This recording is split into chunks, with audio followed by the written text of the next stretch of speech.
Hello dear viewers and welcome to a new episode of the Daily Debate. I'm your host for tonight, Mohammed and before we embark on our topic, we will begin with our top story for the day. As His Excellency the President, the Supreme Commander of the Armed Forces, met a number of armed forces leaders at the Strategic Command headquarters in the new administrative capital on Thursday. In the presence of Lieutenant General Abdelmajid Saqr, the Commander-in-Chief of the Armed Forces, Minister of Defense and Military Production, Lieutenant General Ahmed Khalifa, Chief of Staff of the Armed Forces, and leaders of the main branches. The presidential spokesman stated that the meeting discussed developments in the regional and international arenas and their repercussions on security and stability in the Middle East. During the meeting, President Sisi praised efforts made by the armed forces to protect the Egyptian borders from any potential threats. The President stressed that the successive events and turbulent conditions witnessed by the region confirm that our choice for a just and sustainable peace requires us to continue building the capabilities of the comprehensive forces to preserve and protect the homeland while continuing the state's comprehensive developmental efforts to achieve the aspirations of the great Egyptian people for a better future. The meeting also discussed the efforts of the armed forces to secure all strategic directions of the state and its readiness to carry out the tasks assigned to it.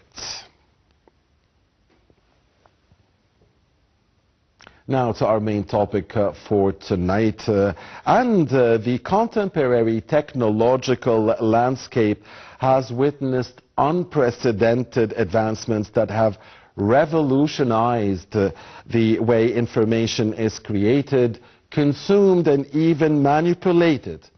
Emerging technologies have paved the way for sophisticated disinformation campaigns where AI, artificial intelligence-generated content, can blur the lines between the facts and fabrications, leaving unsuspecting audiences vulnerable to deception. So we'll be talking about the role of technology, the new methods of information, manipulation and disinformation, and how to control all of that and combat the bad side effects in this regard. And we are doing this in the company of our dear distinguished guest with us here in the studio, Dr. Mohammed Azzam, the IT expert. A very good evening to you, Dr. Azzam. It's always a pleasure to have you with us. Thank you so much. Always pleasure and honor being with you. Thank you very much, sir. It's a privilege. Allow us first, Dr. Azzam, and dear viewers, to watch a report about our main topic for tonight. And it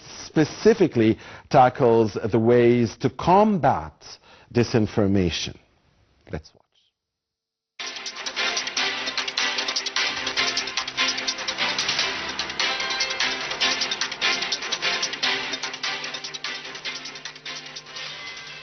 Disinformation is not a new challenge for societies. Today, however, combating disinformation has become crucial as a result of structural changes in the information ecosystem. In particular, with the rise of digital news media and the proliferation of social media, the speed at which information spreads and its impact of the masses are important dynamics that increase the impact of disinformation. However, it should be noted that the changes brought about by digital news media and social media platforms are not limited to these. Due to fewer constraints on content than traditional media, the removal of the requirement for content producers to be professionals, the anonymity of these content creators, social media and the digital landscape already dramatically facilitate the production and dissemination of disinformation. Moreover, the fact that consumers also play an important role in disseminating information on social platforms and in determining what other consumers see further increase both the social and economic impact of disinformation. As a direct consequence, the abundance of online content, as many studies have shown, has a negative impact on consumers' attention span and cognitive abilities and thus risks making people more vulnerable to disinformation. Another critical dynamic that makes disinformation a chronic and serious threat is the attention economy and the place of social platforms in this economy. Disinformation content characteristically contains emotional language, often appeals to negative emotions, and is scandalous in nature, thus increasing the likelihood that the content will attract more attention and will spread faster. The fact that false news spreads 6 times faster than true news on social media, and especially false political news spreads much faster and to more people than other types of false news, further emphasizes the potential impact of disinformation on social platforms and highlights the necessity of combating disinformation. In addition, the fact that these platforms aim to increase user interaction and attract their attention for the purpose of profit carries the risk that content that aims to agitate people and contains disinformation is boosted through the algorithms of the platforms and becomes more prominent. Therefore, the regulation of social platforms and the transparency of the algorithms they use and the content moderation rules and methods they adopt more particularly important and critical issues that need to be addressed.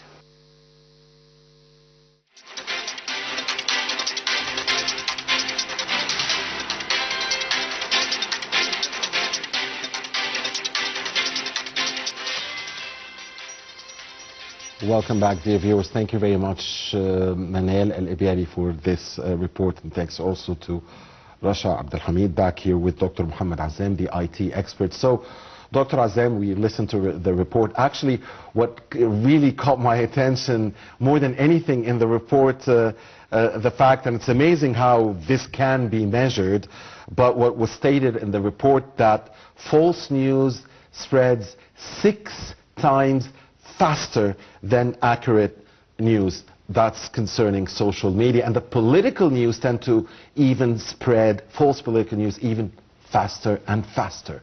A comment on this phenomena, please, first of all. Thank you for this comment, actually, because this is the reality that we are witnessing today. This the new world order that we are living in. We cannot change it, but we need to deal with it differently. We are living in the age of information, and the size of information created by human beings actually reached a remarkable number. Actually, we are talking here about 120 zettabyte of information. The 1 zettabyte is 1 to power 21, so something like 1 trillion billion gigabytes. So it's huge information. 21 zeros? Zeta contains 21 zeros? Yes, exactly. Okay. So this is the information age led to what's called the infodemic, or the pandemic because of information, or the information pandemic.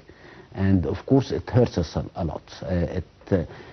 Due to the people are connected to the internet all the time. We are talking here about almost 5 billion people are on the internet for on average 8 hours a day. Yeah. And most of them are on social media platforms, and they are consuming news all the time, and of course it's becoming a science to what's called weaponizing the information. Actually, we are living in an era of weaponization of information, because fake news, disinformation, misinformation is affecting us totally in every single aspect in our life, here in Egypt, all over the world. Yeah, actually, it's a global trend. It's a global challenge, even. It's not even a global trend, it's a global challenge, and it was quite obvious during the outbreak of COVID-19 in March 2020. That's why the Secretary General of the United Nations came in August 2020 said that we are fighting or combating two pandemics. One, a health pandemic, and the other one is information pandemic. And this, for the first time, a global disaster happened in the era of information. Right. So the size of misinformation, disinformation about the virus, how to combat the virus, how to deal with the virus, it was something beyond the imagination, actually. In 1 month after the outbreak of the virus, we had like 550 million tweets and like 350 million videos talking about the virus. You can imagine how the fake information, how was the size of the fake information, the size of the misinformation. The power of, if I can say so, the power of false news. I mean, why do we have this human tendency to make, as measured by the experts, that leads to the fact that false news spreads 6 times faster than accurate news? I mean, what is this human tendency? There must be a sociological explanation or interpretation of this. Actually, fake news, misinformation, disinformation were designed based on a social engineering concept. And this is the nature of human beings. People have a sort of tendency towards more flashy news, that's something that can interact with, and with the social, or the new norms of the social media. People are seeking attention, people are seeking to be part of the trend, and they are, I mean, they are totally becoming addict of having more followers, more interaction with them. And there is always, sorry to interrupt, I assume there is always an element of thrill or excitement concerning the fake news. Definitely, and it was by design. By the way, actually, there was a report by Institute of Internet Studies in Oxford saying that almost 79 countries are manipulating data to have a sort of an impact or an effect, or manipulating people or using the social media, that including the top democratic countries as well. That's half of the world's countries, almost, yes. So this is that's why it's this kind of information is becoming a real threat to the safety of societies and safety of nations, and it's becoming on the top of the agenda of many governments around the world. We've seen this during the COVID outbreak. We've seen this during Ukraine-Russia crisis. We've seen this during Gaza crisis. We've seen this in U.S. election in 2016 and U.S. election in 2020 and in 2024. And the power of social media and the power of using such platforms to actually redirect the public mindset in different directions is becoming huge. Actually, it's becoming very effective. And we've seen a lot of incidents here in Egypt. We've seen a lot of incidents from all over the world, that including the United States, including European Union, including Japan, just name it. And you've just pinpointed or hit a nail, really, when you opened our minds to the fact that these fabrications or fake news wouldn't just come from the source of, you know, of common people, or they can come from governments as well. I mean, this is what the report said. Yes. Yeah. So it's a war. I mean, it's. I remember when we used to hear about this. There's going to be a communication war. There's going to be fourth generation wars and stuff like that. Fifth generation now. I don't know. It's fifth or sixth, or you tell us. But I mean, it's some sort of war, really. Definitely, it's part of the tools that nations are using now against each other also, as well. Yes, we can. That's including also the cyber attacks. That's including the misinformation and fabrication of news, and this has become a part of the tools so many different nations are using today to in this very critical moment in the history of the mankind, actually. And of course, with the new tools tools, with the tools of the social media platforms, it's becoming very easy to fabricate any kind of news. So how can modern technology help in combating the fake news or the rumors? Actually, Can it? It can, but it's very costly to go after every single rumor or fake news that could spread over the platforms. And of course, because it's also, on the other hand, it's very easy to fabricate anything. Using AI, I can fabricate any kind of news, that including the videos of world leaders, the voice of the world leaders, and we've seen a lot of things like this during the last, I would say, 5 to 6 years now. It's becoming very easy to have such tools, and every single person can fabricate a video for the President of the United States, for example, or the President of the Russian Federation, and using the same persona, using the same body language, using the same voice, tone of voice, and if you say it for the first time, and if you don't have the enough conscious to understand this is not logical to some in this position saying such things. Actually, it's almost quite clear, especially fake or the deep fake tools is becoming available for everyone. Of course, I can identify that as a fabricated video or a fabricated voice. However, this is only the experts can do that? Yes, for the time being, because if you imagine you are on a social platform and you cannot actually spend time, you don't have the time, you don't have the luxury of time, you don't have the luxury of knowledge to go after every single piece of fake news and try to say that is, or try to prove it's fabricated or not, because we have billions of tweets, billions of videos, billions of posts can be fabricated easily. So it's and they are very clever in doing so. So and do we need like advanced technology to detect the fake news and the fake videos, or is the main tool to do so, the tool that will remain the biggest tool, is common sense? Because usually it's just common, usually for those lucky enough to have some common sense, or to detect, I mean, this can't be true, this is fake, this is, even without even possessing any IT skills. It's just common sense that usually would direct common sense oriented people to decide whether this is fake or real. Who are very few. Really? Definitely. Because it's a flood of information. And I think this should be part of the ethical, I would say the ethical obligation from the social media owners, the Elon Musk and Mark Zuckerberg.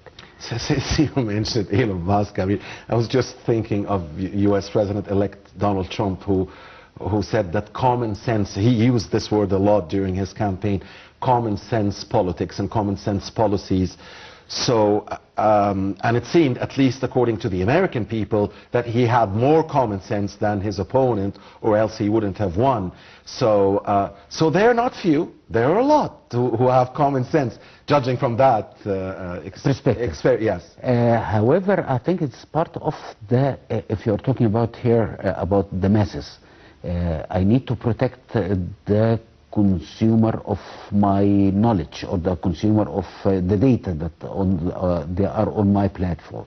And this an ethical obligation by the two mega platforms, which is Facebook and X. They need to consider such kind of ethical obligation, because they have the knowledge, they have the technology, they have the tools to detect such things, and they need to add something that is not real. This is something that you should double check how authenticated it is.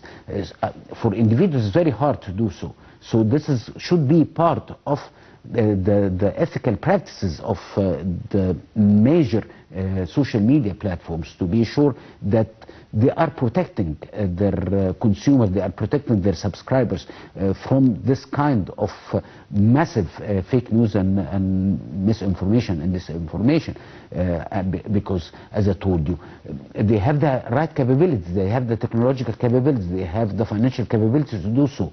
And also from a legal perspective of the legal framework, we've seen this mainly in Europe, because Europe has a very strict regulations when it comes to data protection and also the data governance as well.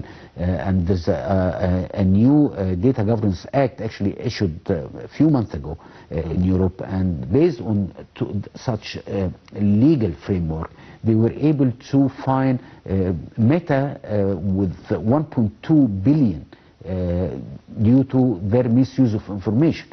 So this is also part of governance that now, because it's becoming very serious. Actually, this is the real pandemic that we are facing. This kind of fabricated news, this kind of misinformation, and the people who on the other side, they are using such information and weaponize it against the communities. But there is a point here, Dr. Azzam. I mean, the news, are they simply, is it simply black and white? I mean, is it simply fake and true, accurate and false? Or is there something in the middle? Because sometimes some reports or news or videos would have correct information within it and little, for instance, incorrect ones. So, I mean, is it black and white, or is there some ground in the middle? Definitely it's not black, definitely it's not white, it's something in between, it's a gray scale. But using such, I would say, fake accounts to be the spearhead for spreading such news, which is hurting the societies and communities all over the world.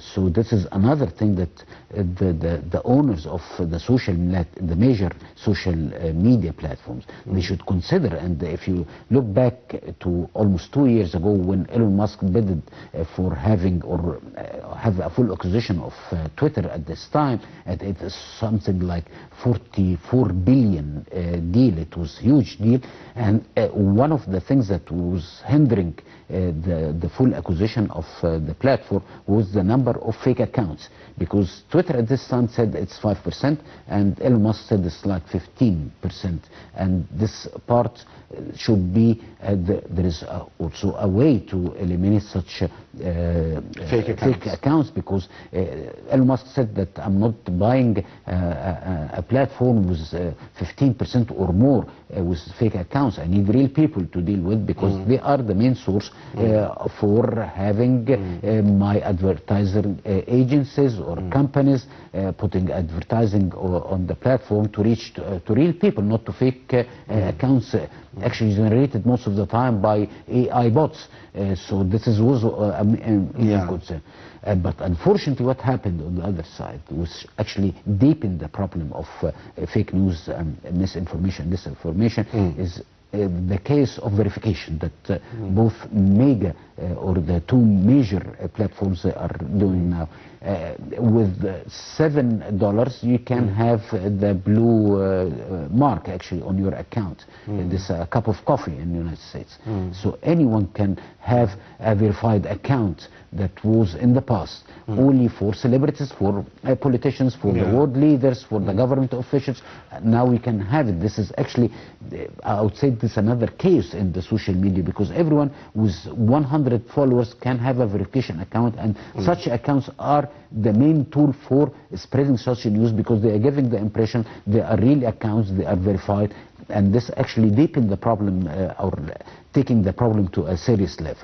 Yes, Dr. Azzam, I an important question, I think, for you at this moment in time, and it concerns, you've mentioned Musk a lot.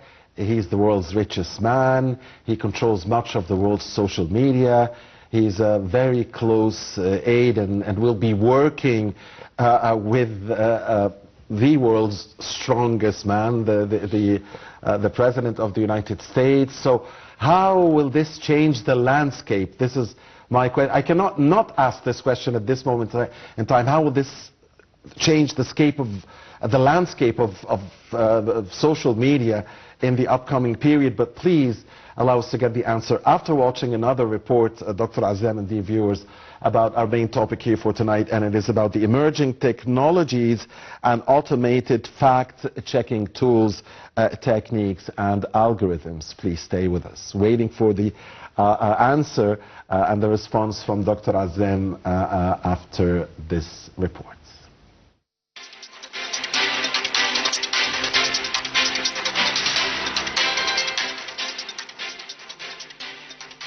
With the rise of digital platforms and the exponential growth of online information, fact-checking has undergone a significant transformation, relying heavily on technological advancements.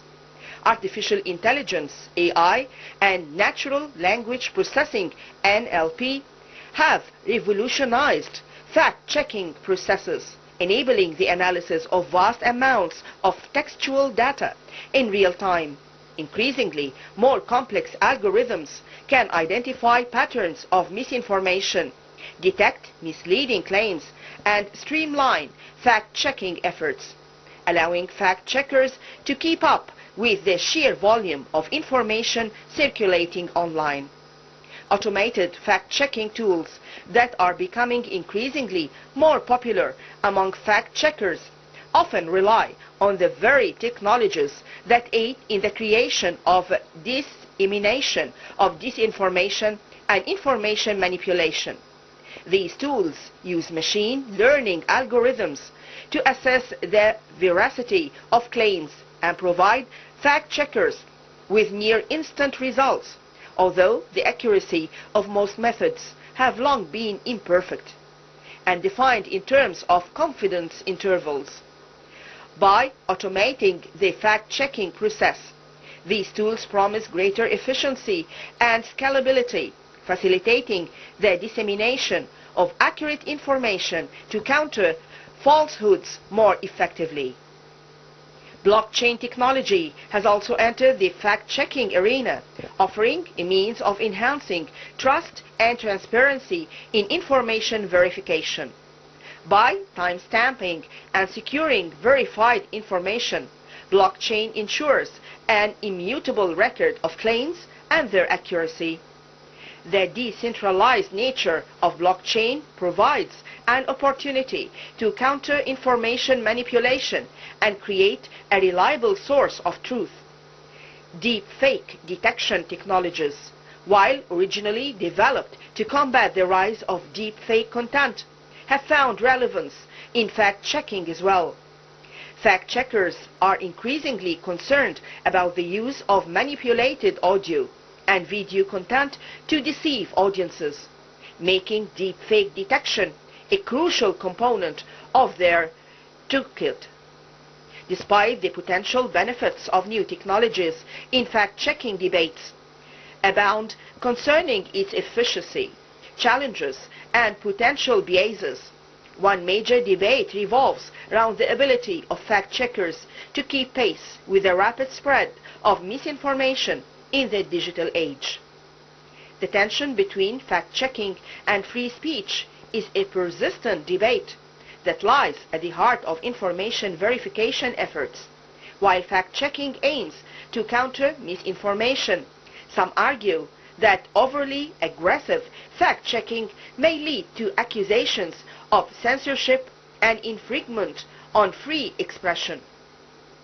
Striking a balance between countering disinformation and upholding democratic values is a complex challenge faced by fact-checkers. Moreover, the global nature of misinformation and disinformation campaigns raises questions about cross-border collaboration among fact-checkers, with information manipulation often originating from state-sponsored actors spanning multiple countries. Collaborative efforts between fact-checking organizations worldwide are vital in effectively combating foreign information interference.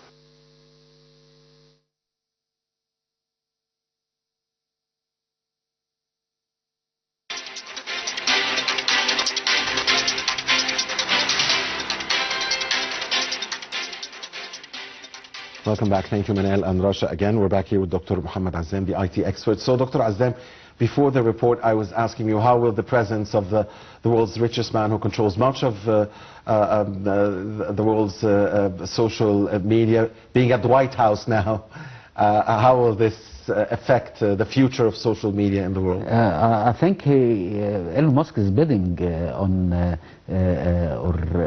on having the main source of news coming from his friend, actually coming from his platform. Yeah. That means more advertising agencies will come to the It's amazing because he will be making news. It's not just that he will be relaying news. I mean, being an aide to the U.S. president, being at the White House, knowing everything before anybody else, he will also be making decisions and making news. Especially with Donald Trump yes. as well. Yeah.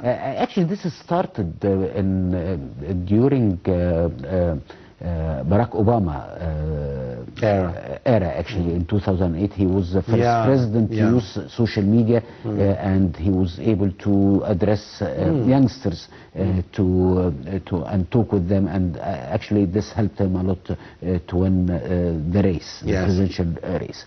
2008 was a sweep. Yes, actually, the same happened here in 2024. Yes, a clear victory. And with actually, I think Elon Musk was behind such great success because he actually paved the way for. So social media had big roles in 2008 and 2024. Definitely, and in this case, actually, the owner of X, or Elon Musk, with his the power of his technology, he owns the algorithm, he owns the platform, he knows how to deal with information over one of the most important platforms in the world today. And mainly people on Twitter or X are mainly concerned of short things, short videos, few characters to tell your idea or express your idea. So actually he was very clever to use such a platform for supporting the President-elect Donald Trump in 2024, and he's betting actually on this would be the future of news, and he always having a sort of a lot of debate, because actually Elon Musk is a very controversial person by nature, and actually he's on Twitter 24/7. You can anytime over the day you can find Elon Musk tweeting or retweeting or having posts or having videos talking about his inventions, his innovations, now about politics. So actually he's betting on such platforms, and especially his X platform, to be the main source of news in the coming few years. Can we bet that the relationship between, this has nothing to do with technology now, and it's very obvious that Trump admires Musk, and that Musk admires Trump, and they are both very successful in their own ways. But can't we bet that the relationship between these two very intelligent, very powerful, very successful men, there will be some sort of ego confrontation, or clash somewhere down the line? I mean, isn't that a possibility? There is always a possibility. However, they have the same mindset of the very clever, very successful business people. They are very pragmatic, and they are working on the same wavelength. Donald Trump realized the importance of the technology, and Elon Musk, of course, he knows the power of the technology. He knows the power of using such platforms, such algorithm to actually direct the public opinion all over the world. And of course, I think together we'll make another formula, and together they are setting up a new era in media based on the social media platforms, especially X, to be the main source of information, main source of news, main source of everything related to the public. And this is very serious, because actually it might disrupt the traditional news channels, and would disrupt the... It will. Probably. Actually, so many people said so before, but however, there will be always viewer for the traditional channels. Sure. That's why we still have books, that's why we still have newspaper, that's why we have still TV channels, and the broadcasting as usual, and actually the main source of information till the moment, even for younger generation. But however, most of the people now are consuming news more on the social platforms. What about the censorship on X? Will it change? Actually, it's again back to the concept of the definition of censorship, actually, because I can manipulate the algorithm to make you see something that you don't like. By manipulation of the algorithm, and or to hide information that you might need or might want to know, actually. So this is a very tricky thing, and it's very, using the algorithm is very tricky. And again, Elon Musk said that I'm pro the freedom of speech all the time. Yeah, I was just going to ask you about the freedom of what speech. happens, I mean, is it really freedom of speech? Because we see some topics where there is censorship. Actually, they are not censorship. They are just telling the algorithm hide. This is it's becoming very easy. Actually, you don't actually using keywords that quite enough. I'm talking here specifically about issues that relate to Palestine or to Israel, this happened, or to actually. Anti-Semitism, or to and stuff like actually, that. This happened, and at the beginning of Gaza crisis, Elon Musk was saying that I'm for free speech. Then, when things is becoming very obvious that this barbarian attack on Gaza is beyond any explanation or any kind of justification of such a brutal attack, he decided to stop such news and said, I'm going to block any account. Although he helped or tried to help people in Gaza when communications were cut. At one stage, he offered his services for Gazans through the Starlink. Yes, through Starlink. Actually, he was also. So that's why it's very controversial. I mean, he takes actually, and he failed. So, but actually, he used the same Starlink technology for Ukraine. To help Ukrainian to use communication and internet outside the traditional. But he seemed sincere when he wanted to help the Gazans there.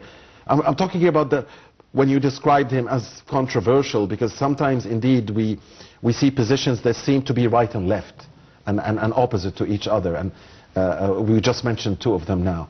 Actually, to a certain limit, actually, the freedom of speech in the free world is up to a certain limit, as long as it's totally 100% aligned with the agenda of the big countries or the leading countries all over the world. So it's still that way. Definitely, and we've seen this. The old information or media war between North and South. Remember the trickling down of information, things that we studied decades ago.